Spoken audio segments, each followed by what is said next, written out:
नमस्कार, आप देख रहे हैं YBN बिहार झारखंड और मैं हूं आकाश तिवारी। क्या पश्चिम बंगाल की राजनीति में अब उत्तर प्रदेश मॉडल की एंट्री होने वाली है? क्या एक सन्यासी का सत्ता की दहलीज तक पहुंचना धर्म की सेवा है या फिर राजनीति का जाल?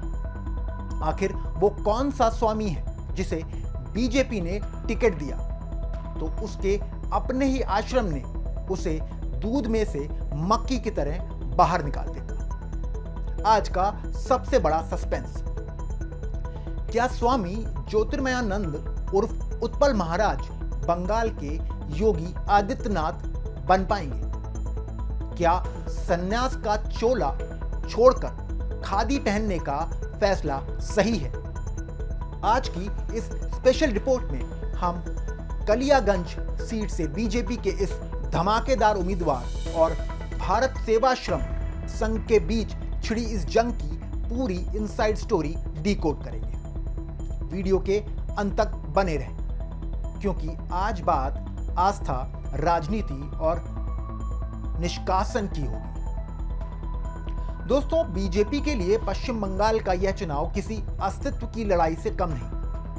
2016 से 2021 तक पार्टी ने हर पैतरा आजमाया, लेकिन इस बार दांव कुछ अलग है।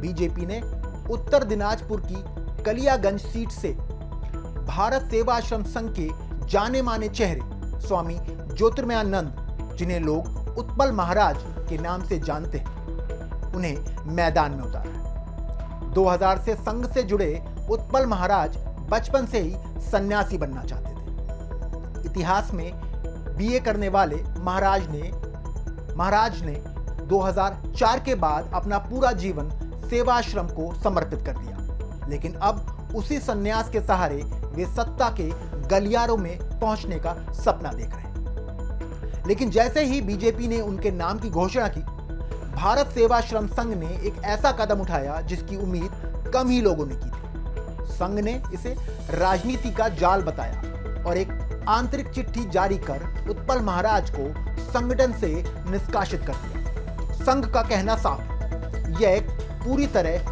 गैर राजनीतिक, सामाजिक और धार्मिक संगठन है। यहाँ रहने वाला कोई भी सन्यासी राजनीति के कीचड़ में पैर नहीं रख सकता। संघ के महासचिव स्वामी विश्वात्मानंद ने यहाँ तक कह दिया कि राजनीति में जाने से सन्यासी जीवन बर्बाद हो जाता है और इंसान संसारी सुखों में डूब जाता है। यानी सेवा और सियासत के बीच संघ ने एक बहुत बड़ी दीवार खड़ी कर दी है। यहां यह समझना बहुत जरूरी है कि आखिर भारत सेवाश्रम संघ ने अपने इतने बड़े चेहरे को क्यों निकाल दिया। संघ के संस्थापक स्वामी प्रणवानंद ने 1917 में जब इस संस्था की नींव रखी थी, तब उनका मकसद सिर्फ और सिर्फ नर सेवा ही नारायण सेवा था।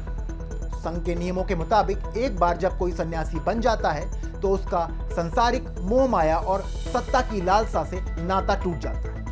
संघ का मानना है कि अगर सन्यासी राजनीति के दांव पेच में फंस गया तो वो समाज की सेवा निष्पक्ष होकर नहीं कर पाए। इसी अनुशासन की वजह से उत्पल महाराज के इस्तीफे को तुरंत मंजूर किया गया और उन्हें आश्रम से बाहर कर दिया गया ताकि संस्था की गैर राजनीतिक छवि पर कोई आंच न आए। अब सवाल उठता है, उत्पल महाराज की राजनीति क्या है? दोस्तों, उनकी बातें और अंदाज काफी हद तक उत्तर प्रदेश के मुख्यमंत्री योगी आदित्यनाथ से मिलता जुलता है। उनका कहना है कि सिर्फ आध्यात्मिक संगठन में रहकर हिंदुओं की समस्याओं का हल नहीं निकाला जा सकता। वे खुलेआम आरोप लगाते हैं कि बंगाल में हिंदुओं को हाशिए पर रखा गया। रामनवमी और रथ यात्रा के लिए पुलिस की मिन्नतें करनी पड़ती है। उनका सीधा तर्क है, मुस्लिम तुष्टीकरण की वजह से आम हिंदू खतरे में। बीजेपी ने भी शायद यही सोचकर उन्हें टिकट दिया, क्योंकि उनकी हिंदू एकीकरण वाली छवि बीजेपी की विचारधारा पर एकदम फिट बैठती। उत्पल महाराज बार बार एक ही बात कह रहे हैं, पूजा करने के लिए भी पुलिस की परमिशन लेनी पड़ती है। ये बयान बंगाल के उन इलाकों में बहुत गहरा असर डालता है जहां ध्रुवीकरण तेज है।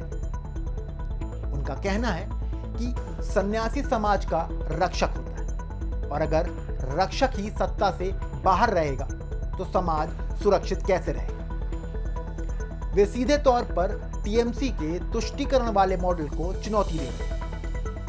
कलियागंज और उसके आसपास के इलाकों में उत्पल महाराज ने रैलियों में साफ कहा कि वे विधानसभा में हिंदू हितों को आवाज बनेंगे, जिसे अब तक दबाया गया है। क्या ये फायर ब्रांड स्टाइल बंगाल के मतदाताओं को लुभा पाएगा, ये देखना दिलचस्प होगा। इस निष्कासन पर उत्पल महाराज का कहना है कि उन्होंने पहले ही संघ को अपनी इच्छा बता दी थी, अब मंजूरी नहीं मिली तो उन्हें इस्तीफा दे दिया। उनका कहना है कि वे सन्यासी जीवन जीते रहेंगे, लेकिन अब उनका मकसद राजनीति के जरिए हिंदुओं की सेवा करना है। उनका मानना है कि अगर वे सिर्फ आश्रम में सीमित रहे तो बंगाल के मौजूदा हालात नहीं बदलेंगे।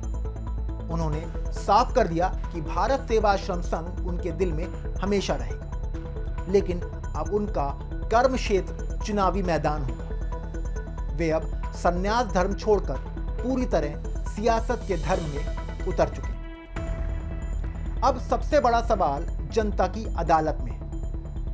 क्या कलियागंज के लोग एक ऐसे व्यक्ति को वोट देंगे जिसने राजनीति के लिए अपना संन्यास धर्म छोड़ दिया, या फिर लोग उन्हें एक ऐसे त्यागी के रूप में देखेंगे जो समाज की रक्षा के लिए कीचड़ में उतरने को तैयार है। पश्चिम बंगाल की राजनीति में सन्यासियों का दखल नया नहीं। रामकृष्ण मिशन से लेकर अन्य आश्रमों का प्रभाव रहा है, लेकिन सीधे चुनाव लड़ना एक बड़ा जोखिम है। विरोधियों का कहना है कि उत्पल महाराज सिर्फ सत्ता के सुख के लिए आए, जबकि समर्थक उन्हें बंगाल का भावी योगी बता रहे हैं। ये लड़ाई अब सिर्फ एक सीट की नहीं, बल्कि विचारधारा की अग्नि परीक्षा बन चुकी है। तो दोस्तों, क्या उत्पल महाराज का यह फैसला बंगाल के हिंदुओं को एकजुट कर पाएगा? क्या भारत सेवाश्रम संघ का उन्हें बाहर निकालना बीजेपी के वोटों पर असर डालेगा? एक तरफ सेवा की मर्यादा है तो दूसरी तरफ सत्ता की ताकत। आपको क्या लगता है, क्या एक सन्यासी को राजनीति में आना चाहिए? क्या उत्पल महाराज बंगाल में बीजेपी के धुरंधर साबित होंगे? अपनी राय कमेंट बॉक्स में जरूर लिखें। पश्चिम बंगाल चुनाव की हर बड़ी और अंदरूनी खबर के लिए देखते रहिए YBN बिहार झारखंड। वीडियो को शेयर करें और लाइक करना ना भूलें। मिलते हैं अगले वीडियो में, तब तक के लिए जय हिंद, जय भारत।